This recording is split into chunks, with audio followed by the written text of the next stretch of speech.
Okay. Okay. So now should I invite Dr. Vishwakarma ji, right? Yeah. Okay. Thank you, sir. Okay. So, Thank you, Pooja ma'am. Thank you very much.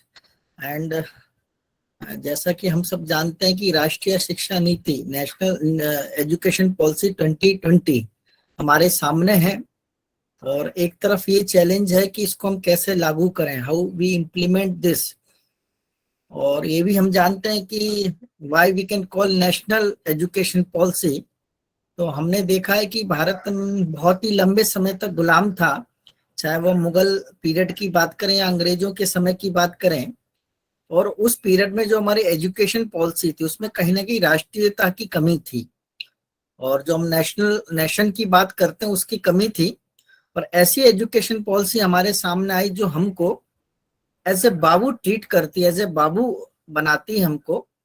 और आज के संदर्भ में जब पूरा विश्व वैश्वीकरण का दौर चल रहा है, जहाँ एक एम्प्लॉयमेंट भी चैलेंज की बात है, एजुकेशन में स्किल डेवलपमेंट कैसे आए, और every 5 years there is some changes. अभी हम देखते हैं कि टेक्नोलॉजी का युग है. This is the era of technology, science and technology. और द पीरियड ऑफ कोविड हमने देखा कि किस तरह ऑनलाइन क्लासेस ने पूरे देश में, पूरे विश्व में अपना कार्य किया. और ऐसे समय, in this time, the skill development of teacher is very important. When we talk about skill development means technical education. आने वाला समय डिजिटल एजुकेशन का है. हम इकोनॉमी में भी देखते हैं कि बहुत परिवर्तन आ रहा है. डिजिटल करेंसी की बात हो रही है, और इसलिए हमको अपडेट रहने की आवश्यकता है. हम सब टीचर्स हैं, हम आने वाली पीढ़ी को तैयार कर रहे हैं. और ऐसे समय में कि हर 5 years में एक चेंज आ रहा है पूरे वर्ल्ड में, उसको हमें स्वीकार करना पड़ेगा, उसको अडॉप्ट करना पड़ेगा और आगे बढ़ना पड़ेगा. अगर हम ऐसा नहीं करते हैं तो कहीं ना कहीं हमारे लिए ही बहुत दुर्भाग्य होने वाला है. इसलिए स्किल को हमें स्वयं अपनाना पड़ेगा, और उसमें टेक्निकल और डिजिटल स्किल की ओर हमको विशेष ध्यान देने की बात है. जहां तक हम राष्ट्रीय शिक्षा नीति की बात करें तो लोग कहते हैं शिक्षा ऐसा ब्रह्मास्त्र है जिसका उपयोग से आप दुनिया को बदल सकते हैं. बिल्कुल ठीक बात है. और अगर हम भारत के संदर्भ में बात करें तो डॉक्टर अंबेडकर हैं. विश्व के संदर्भ में बात करें तो नेल्सन मंडेला जी ने ऐसा किया है. उन्होंने कहा था कि दुनिया को बदलना है तो शिक्षा में समय समय पर बदलाव करने आवश्यक है. राष्ट्रीय शिक्षा नीति एक सेकुलर नहीं है. भारत के वर्तमान एवं भविष्य को बनाने के हम सब के लिए यह महायज्ञ है. 21वीं सदी में हम मिलकर इस अवसर को पूरा करना है. संविधान भारत में नीति निर्माताओं द्वारा महात्मा गांधी के शिक्षक दर्शन नई तालीम को स्वीकारते हुए बच्चों में बचपन से ही आत्मनिर्भरता एवं आत्मसम्मान की भाव को विकसित करने पर जोर दिया गया है. भारतीय संविधान के नीति निर्देशक तत्वों को में कहा गया है कि 6 से 14 वर्ष के बच्चों के लिए अनिवार्य एवं निःशुल्क शिक्षा की व्यवस्था की जाए. तब शिक्षा नीति का निर्माण करते हुए कोठारी आयोग की सिफारिश पर आधारित 1968 में पहली बार इंदिरा गांधी के प्रधानमंत्री काल में इस पारित किया गया था. इसके बाद 1985 में शिक्षा की चुनौती नामक दस्तावेज तैयार किया गया, एवं 1986 में सारे देश के लिए एक समान शिक्षा ढांचे को स्वीकार किया गया. और 10+2+3 की संरचना को अपनाते हुए राष्ट्रीय शिक्षा नीति राजीव गांधी के शासनकाल में इसे जारी किया गया.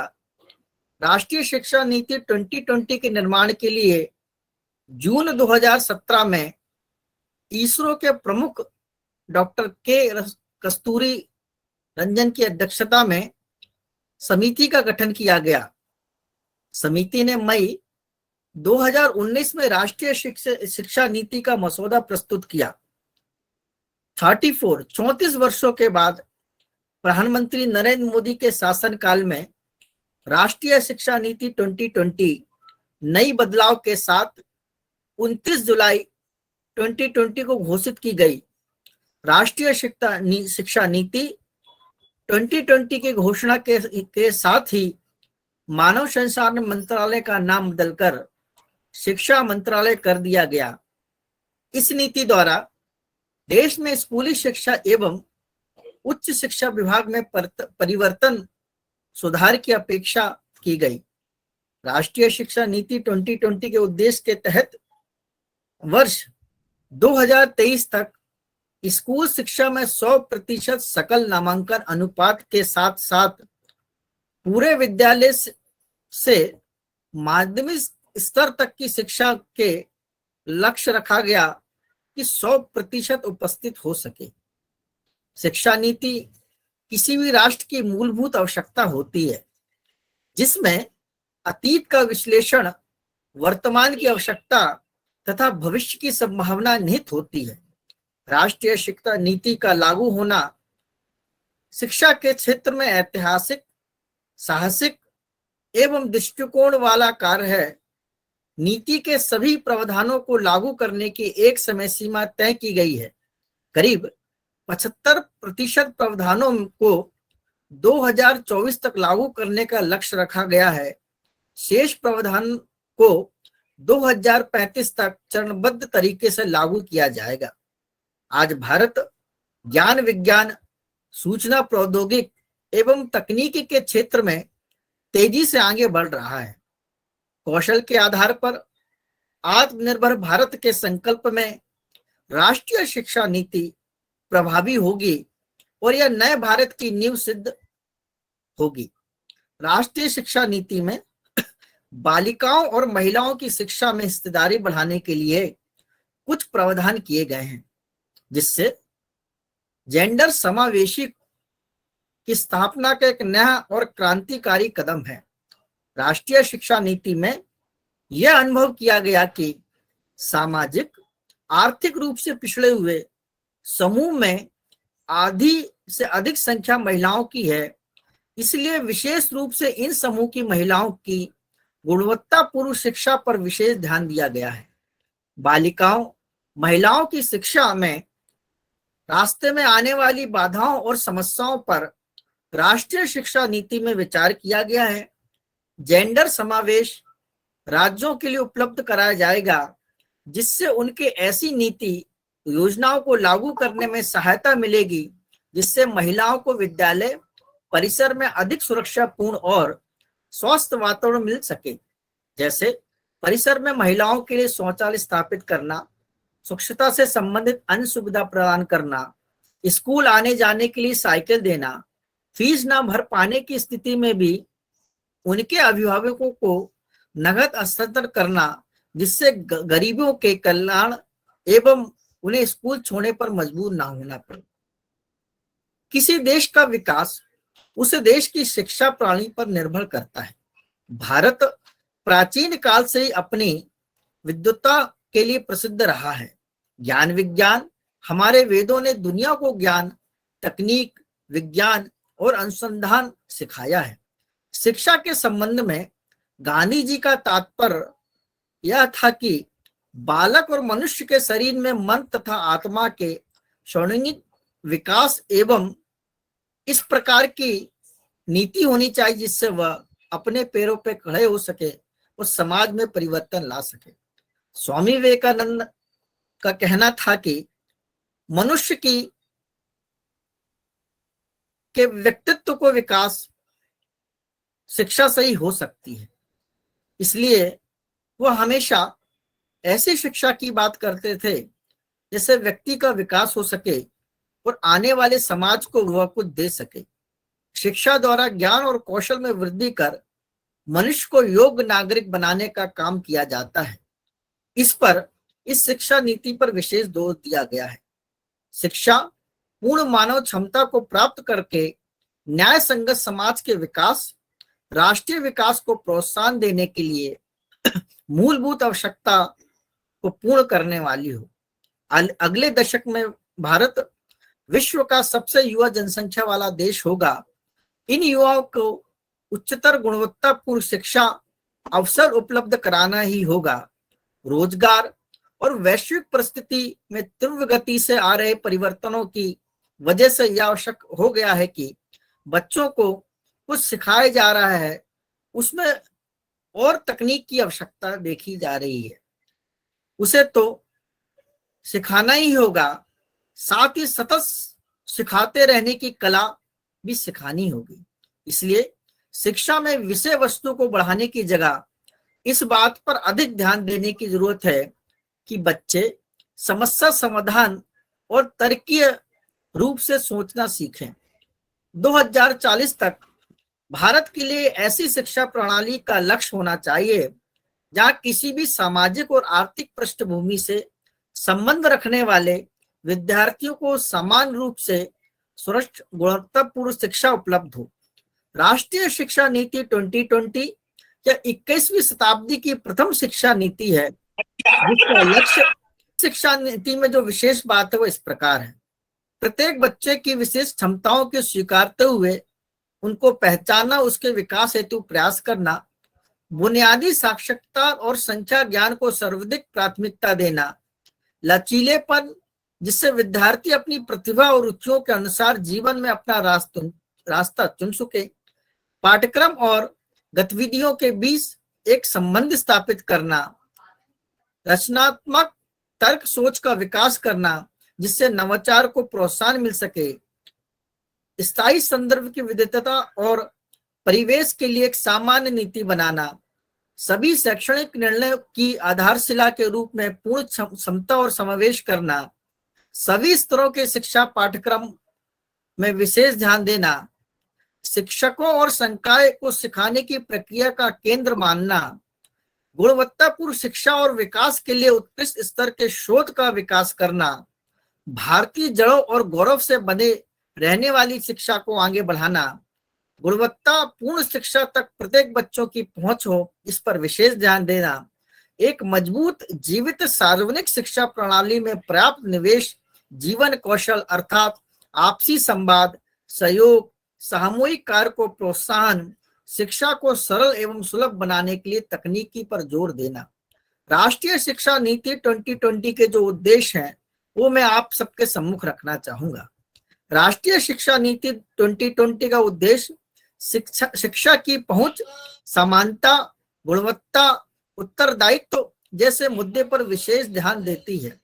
भाषाएं बाधाओं को दूर करके दिव्यांग छात्रों के लिए शिक्षा को सुगम बनाने आदि के लिए तकनीकी का प्रयोग को बढ़ावा देने पर बल देना है। शिक्षा नीति में छात्रों में रचनात्मक सोच, तर्कीय निर्णय, नवाचार की भावनाओं को प्रोत्साहन करना है। 5वीं कक्षा तक मातृभाषा, स्थायी या क्षेत्रीय भाषा में पढ़ाई का माध्यम रखने की बात कही गई है। ऐसे मूल्यों को विकसित करना जो मानव अधिकार, सतत विकास तथा आजीविका एवं वैश्विक कल्याण के प्रति उत्तरदायी प्रतिबद्धता का समर्पण करती हो। मूल अधिकारी कर्तव्य एवं संवैधानिक मूल्यों के प्रति सम्मान के गहन भावनाओं को विकसित करते हुए एक उत्तरदायी एवं जागरूक नागरिक का निर्माण करना इस शिक्षा नीति का लक्ष्य है। और सबसे बड़ी बात मित्रों, जीडीपी का 6% खर्च करने का लक्ष्य रखा गया है, जो अभी केवल 4.43% है। ये बात विगत कई वर्षों से आ रही है कि आज भी हमारे देश में शिक्षा में उतना खर्च नहीं किया जाता जितनी आवश्यकता है। मित्रों, शिक्षा मनुष्य तथा समाज कल्याण के विकास में सहायक है। एक राष्ट्र के आर्थिक विकास और रोजगार को स्थापित करने में शिक्षा महत्वपूर्ण योगदान देती है। 21वीं सदी की आवश्यकताओं को देखते हुए गुणवत्तापूर्ण उच्चतर स्तर की शिक्षा का उद्देश्य अच्छे, चिंताशील, बहुमुखी प्रतिभा वाले व्यक्तियों का विकास करना है। मित्रों, यह शिक्षा नीति एक नीति नहीं है, राष्ट्र में निर्माण का काम करने वाली है। राष्ट्रीय शिक्षा नीति में 2030 के विकास का जो उद्देश्य बनाया गया है, इसमें उच्च शिक्षा को अधिक समावेशी बनाने का लक्ष्य रखा गया है, जिसमें सभी के लिए समावेशी और समान गुणवत्तापूर्ण शिक्षा सुनिश्चित करना और जीवन पर्याप्त शिक्षा के अवसरों को प्रोत्साहन देने का लक्ष्य है। नई नीति का विजन ही ऐसी शिक्षा प्रणाली विकसित करना है जिसमें भारतीय परंपराओं और मूल्यों को जगह मिले। इसका उद्देश्य ऐसी समानतावादी और उच्च गुणवत्ता वाली शिक्षा प्रणाली बनाना है जिससे एक ज्ञान आधारित समाज का निर्माण हो, जिसमें प्राचीन ज्ञान से लेकर आधुनिक ज्ञान को सम्मिलित किया गया है। इस नीति में सभी विद्यार्थियों को, चाहे उनका निवास स्थान कहीं भी हो, उन्हें गुणवत्तापूर्ण शिक्षा प्रदान करना ही है। समुदाय, वंचित और अल्प प्रतिनिधित्व वाले समूह पर अधिक ध्यान देने की आवश्यकता है।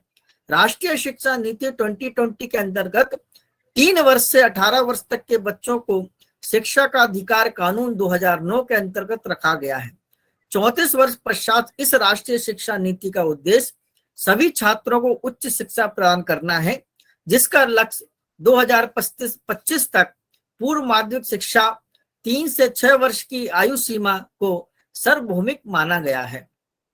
5+3+3+4 में 5 का अर्थ है 3 वर्ष प्री स्कूल कक्षा 1 और 2, उसके बाद 3 का अर्थ है कक्षा 3, 4, 5, उसके बाद 3 का अर्थ है कक्षा 6, 7, 8 और आखिरी का अर्थ है कक्षा 9, 10, 11, 12। अर्थात अब शिक्षा के अधिकार का विस्तार अब इससे 3 वर्ष से 18 वर्ष के बच्चों के लिए लागू किया गया है। कक्षा 5 तक मातृभाषा स्थानीय भाषा में पढ़ाई जाएगी। बोर्ड परीक्षा 2 बार होगी।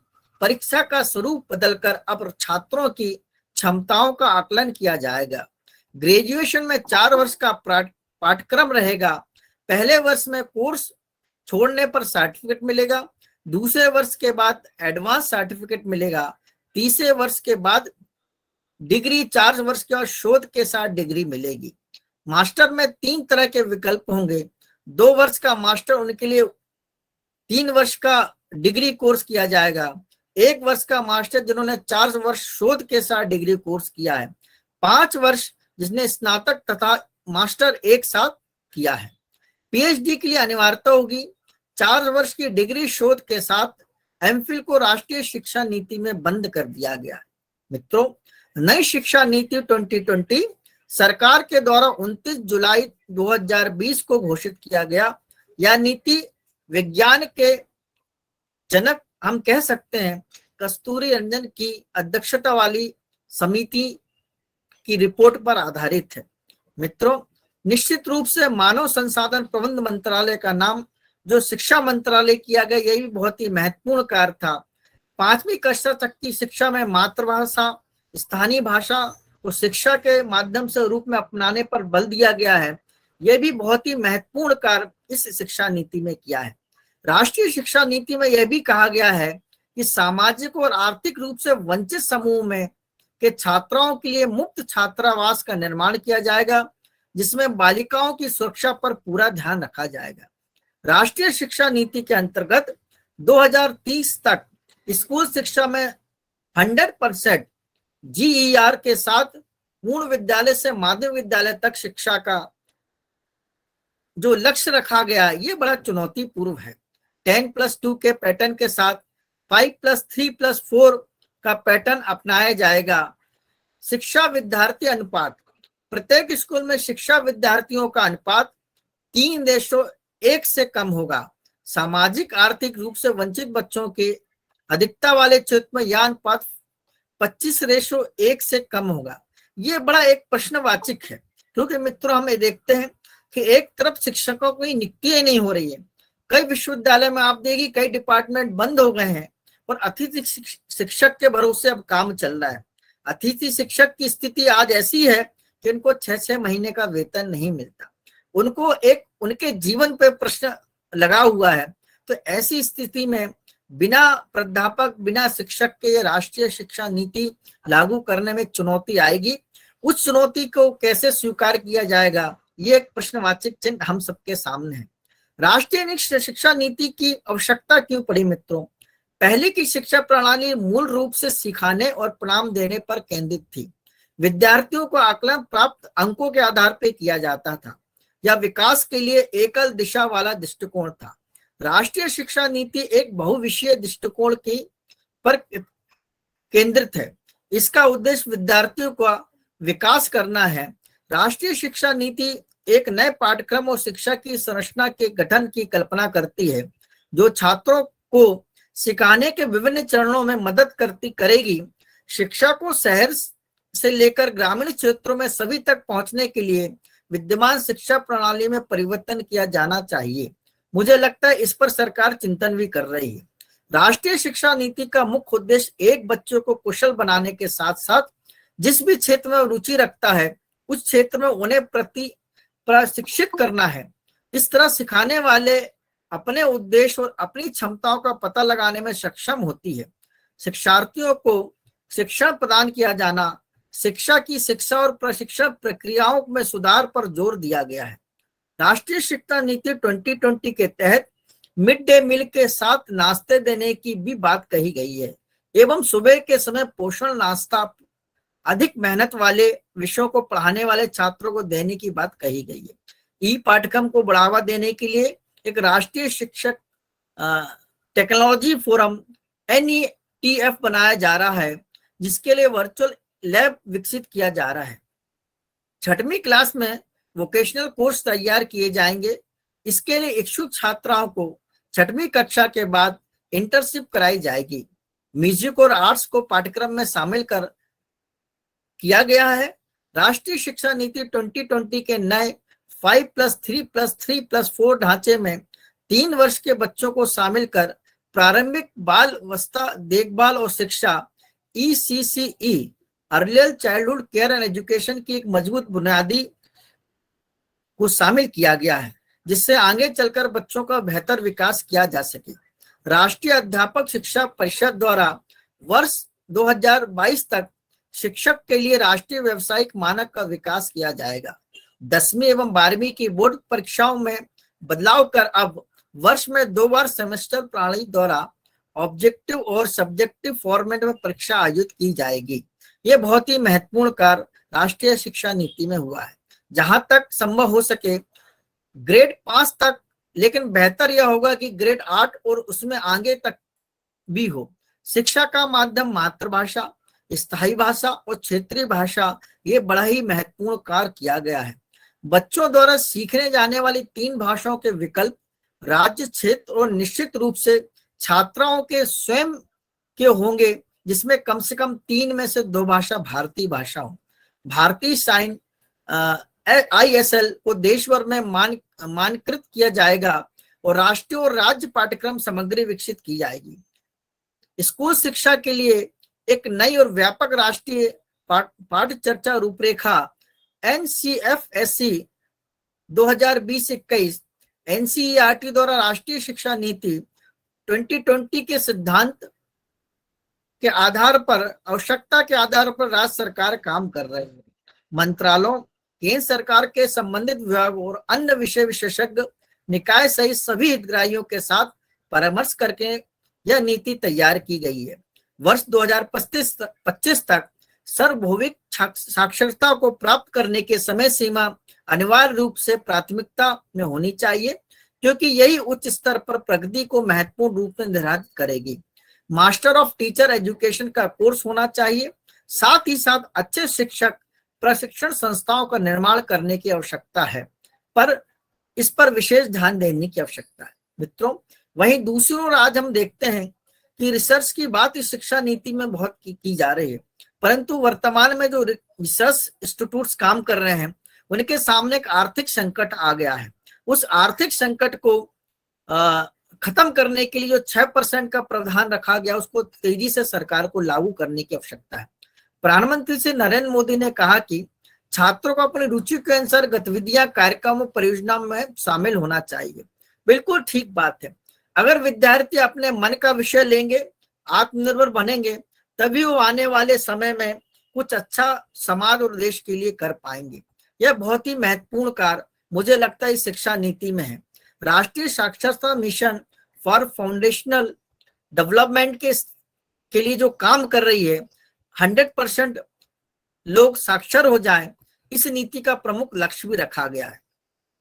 मुझे लगता है कि राष्ट्रीय शिक्षा नीति 2020 के तहत उच्च शिक्षण संस्थाओं में सकल नामांकन अनुपात को 26.3% वर्ष 2018 को बढ़ाकर 2035 तक 50% करने का लक्ष्य रखा गया है।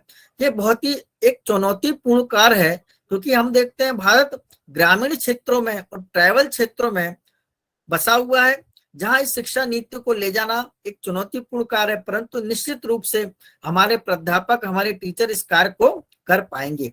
नई राष्ट्रीय शिक्षा नीति के तहत एमफिल को समाप्त किया गया है। मुझे लगता है इस बात को पुनः एक बार चिंतन करना चाहिए, क्योंकि एमफिल जो होता है बेस होता है पीएचडी का, लेकिन कहीं ना कहीं जो बैचलर और मास्टर में शोध को बढ़ावा दिया जा रहा है, उसके तहत ही एमफिल को खत्म किया गया है।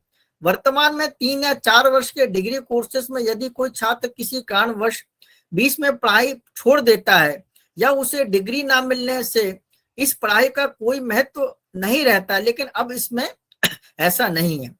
1 वर्ष की पढ़ाई पर उसको सर्टिफिकेट, 2 वर्ष की पढ़ाई पर उसको डिप्लोमा और 3 से 4 वर्ष की पढ़ाई पर डिग्री का जो प्रावधान रखा गया है, ये बहुत ही अच्छा कार्य सरकार के द्वारा किया गया है। भारत सरकार उच्च शिक्षा आयोग HECI के संपूर्ण उच्च शिक्षा के सर्वोच्च निकाय के रूप में गठित किया जाएगा। सभी उच्च शिक्षा संस्थाओं को 3 श्रेणी में गठित किया जाएगा: अनुसंधान विश्वविद्यालय, शैक्षणिक विश्वविद्यालय, डिग्री देने वाले कॉलेज। यह बहुत ही महत्वपूर्ण कार्य राष्ट्रीय शिक्षा नीति के तहत किया गया। राष्ट्रीय शिक्षा नीति 2020 के सामने चुनौती मित्रों, वो मैं आपको सामने रखना चाहूंगा। दक्षिण भारतीय राज्यों में यह आरोप है कि त्रिभाषा सूत्र में सरकार शिक्षा का संस्कृतीकरण करने का प्रयास कर रही है। मुझे लगता है इसमें कोई गलत भी नहीं है।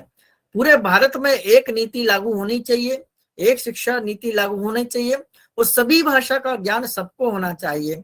ऐसा प्रयास इस शिक्षा नीति में किया जा रहा है। वर्तमान में प्रारंभिक शिक्षा के क्षेत्र में कुशल शिक्षकों का अभाव है।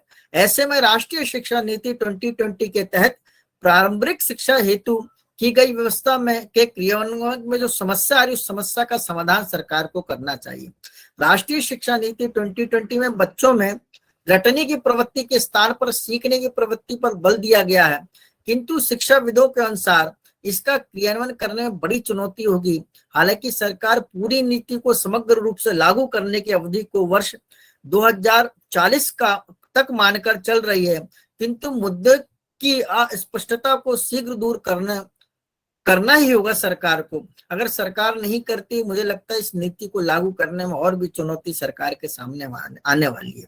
राष्ट्रीय शिक्षा नीति में सबसे बड़ा बदलाव 6 से 6 वर्ष की आयु वर्ग के छोटे बच्चों को आंगनवाड़ी केंद्रों के जरिए औपचारिक शिक्षा में प्रवेश करने से लेकर जो ले जाने की बात की गई है मित्रों, लेकिन हमारे आंगनवाड़ी केंद्रों की क्या स्थिति, इस बात को भी हमको अध्ययन करने की आवश्यकता है। आंगनवाड़ी केंद्र की सहायिकाओं को वेतन ही कई महीनों तक नहीं मिलता है। जो मध्याह्न भोजन बनाते हैं उनको भी 6-6 महीने तक उनका व्यय नहीं मिल पाता है। मीनू चार्ट तो बहुत अच्छा है मित्रों, जब मैं जाता हूँ और देखता हूँ दीवार पे तो बहुत अच्छा राजमा, चावल, पनीर की सब्जी लिखा होता है। जब लेकिन मुझे आंगनवाड़ी केंद्र के लोग बताते हैं कि 6 महीने से हमारा भुगतान नहीं हुआ है, तो ऐसी स्थिति में ये मध्याह्न भोजन में एक प्रश्न चिन्ह हम सबके सामने है, सरकार के सामने है। मित्रों, राष्ट्रीय शिक्षा नीति 2020 विशेष तौर पर प्रशासनिक, हम सबको प्रशासन और सरकार का स्वागत करना होगा, क्योंकि बदलाव आवश्यक है और बदलाव ही होना चाहिए। मुझे तो लगता है जिस तरह 5 वर्षों में हमारी नीतियां बदलती थी पंचवर्षीय योजना में, ऐसी शिक्षा में भी हर 5 वर्षों में बदलाव होना चाहिए। पूरा विश्व में जो बदलाव होता है, जो टेक्नोलॉजी में बदलाव होता है, जो अर्थ के क्षेत्र में बदलाव होता है, उस शिक्षा नीति में बदलाव की आवश्यकता भी हर 5 वर्षों में होना चाहिए। और यही मुझे लगता है कि शिक्षा नीति में करने की कोशिश की गई है। सबसे बड़ी आलोचना तो इस शिक्षा नीति में ये हो रही है कि यह शिक्षा नीति लागू कैसे होगी, क्योंकि कहीं ना कहीं विश्वविद्यालय की स्थिति हम सब देख रहे हैं, शिक्षक नहीं है, वेतन नहीं है, अतिथि शिक्षक को सुविधाएं नहीं है। ऐसे में शिक्षा नीति कैसे लागू होगी, हम सबके सामने एक बड़ी चुनौती है मित्रों। लेकिन इस चुनौती को स्वीकार करना होगा, क्योंकि आने वाला समय भारत का है और डॉक्टर अंबेडकर कहते हैं कि व्यक्ति के पास पैरों में चप्पल ना हो, लेकिन उसके हाथ में किताब होना चाहिए। डॉक्टर अंबेडकर का जीवन देखिए, किस तरह शिक्षा के माध्यम से उनने समाज में जो चुनौती थी उस चुनौतियों का समाधान किया और देश के लिए काम किया और एक उदाहरण बन के हम सबके सामने है। हमने गांधी जी का जीवन देखा है, हमने स्वामी विवेकानंद जी का जीवन देखा है। और इसलिए मित्रों, अगर देश में और समाज में परिवर्तन करना है तो शिक्षा में परिवर्तन करना होगा और ऐसी राष्ट्रीय शिक्षा नीति हम सबके सामने लानी होगी जिससे देश का, इस समाज का विकास हो सके। क्योंकि आने वाले समय भारत का है, भारत का युवा आगे बढ़ रहा है, आने वाले समय में भारत युवा देश होने वाला है। और ऐसे समय में अगर हमारे युवाओं को एक शिक्षा के माध्यम से सही दिशा मिल जाए, साइंस और टेक्नोलॉजी और इसका उपयोग करते हुए भारत का सामाजिक और आर्थिक रूप से विकास हो सके, भारत पूरे विश्व को पुनः मार्ग दिखा सके, इसी आशा और विश्वास के साथ इस राष्ट्रीय शिक्षा नीति को हम सब स्वागत करते हैं। यह शिक्षा नीति आत्मनिर्भर भारत को बनाने वाली हो, आत्मनिर्भर व्यक्ति के निर्माण करने वाली हो, समाज को आत्मनिर्भर बनाने वाली हो। और इन सब में शिक्षक का बहुत बड़ा योगदान है। अगर शिक्षक के पास स्किल होगी, शिक्षक टेक्नोलॉजी को अपनाएगा, शिक्षक ज्ञान को अपनाएगा, शिक्षक अपडेट होगा, तभी यह नीति लागू हो पाएगी। इस नीति को हम सही तरीके से लागू कर पाएंगे क्योंकि आने वाला समय जो जिस युवाओं का है, उस युवाओं का निर्माण, उसका विकास करना शिक्षकों का ही काम है। मुझे लगता है ये हमारा जो फैकल्टी डेवलपमेंट 7 डेज का प्रोग्राम था, इसका मूल उद्देश्य यही था। और सभी प्रतिभागियों ने, सभी शिक्षकों ने, जो भी एक्सपर्ट्स आए, उन सब ने जो अपना विषय रखा, ये बहुत ही महत्वपूर्ण विषय हम सबके बीच में रखा है। और इस ऑर्गेनाइजिंग कमेटी को मैं धन्यवाद देता हूँ, पूजा मैम को धन्यवाद देता हूँ कि उनके सफल संचालन में हम ये बहुत अच्छा आज के ये समापन सेशन कर पाए। आप सबको बहुत बहुत धन्यवाद। Thank you very much. और मैं सभी हमारे वीसी को धन्यवाद देता हूँ, हमारे एक्सपर्ट को धन्यवाद देता हूँ जिन्होंने ये बहुत अच्छा आयोजन किया। निश्चित रूप से जब शिक्षक का विकास होगा तभी वो समाज के विकास को कर पाएगा, देश को दिशा दे पाएगा। और इसलिए हमारा जो फैकल्टी डेवलपमेंट है, इसका मूल उद्देश्य भी ये था, व्यक्ति के निर्माण में शिक्षक की भूमिका क्या हो सकती है। जब शिक्षक का स्किल और उसकी टेक्नोलॉजी बढ़ेगी तो बहुत अच्छा काम कर पाएगा। Thank you very much. Thank you doctor professor Vishwakarma ji. बहुत ही सुंदर और विस्तृत व्याख्यान राष्ट्रीय शिक्षा नीति का।